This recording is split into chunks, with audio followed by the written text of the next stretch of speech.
I think that the comparison between my trailer and my Unsiri task, these being the magazine front cover and the poster, was really good, although there were some factors that I wish I had improved, because I do believe that this is a really important part of making your trailer, because you want your target audience to look at your film poster or your magazine front cover and recognise your film.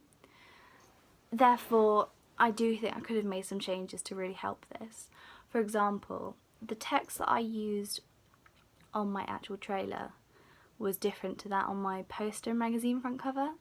The text I used on the poster and magazine cover I got from a website online called Dafont, and due to the software that I was using to create my trailer, I couldn't import this onto into the titles of my film, which was upsetting. However, I did try to find a font as similar as I could to that I'd used on my film poster and magazine cover, although it just didn't look quite as effective as I would have hoped it to.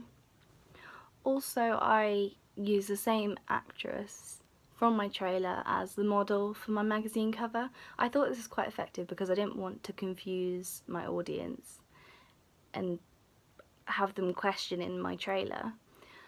However, I do think that I could have kept her clothing the same, because in the trailer she's wearing white, whereas on my magazine front cover she's wearing black.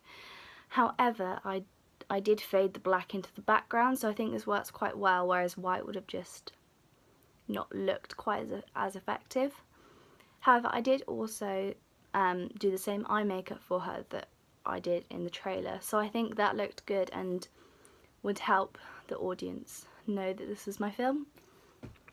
However, I do think that I included quite a lot of good features in my poster and magazine cover that resembled my trailer quite well. An example of this would be the tagline on my poster, which says "the house where everything comes to life," and I think this was a good tagline to put on my poster, because that is basically what my trailer is about. It is about anything that happens inside the doll's house coming to life. Therefore, I think that catchline was good and it would help the audience know that that's my film.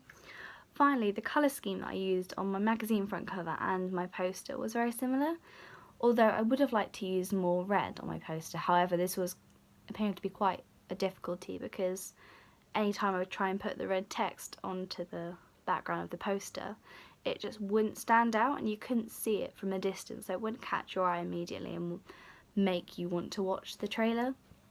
Therefore, I avoided this idea and I used the yellow text.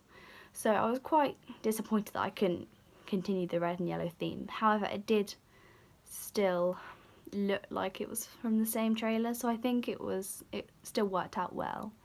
But overall, the comparison between each of these was very good and I am very pleased.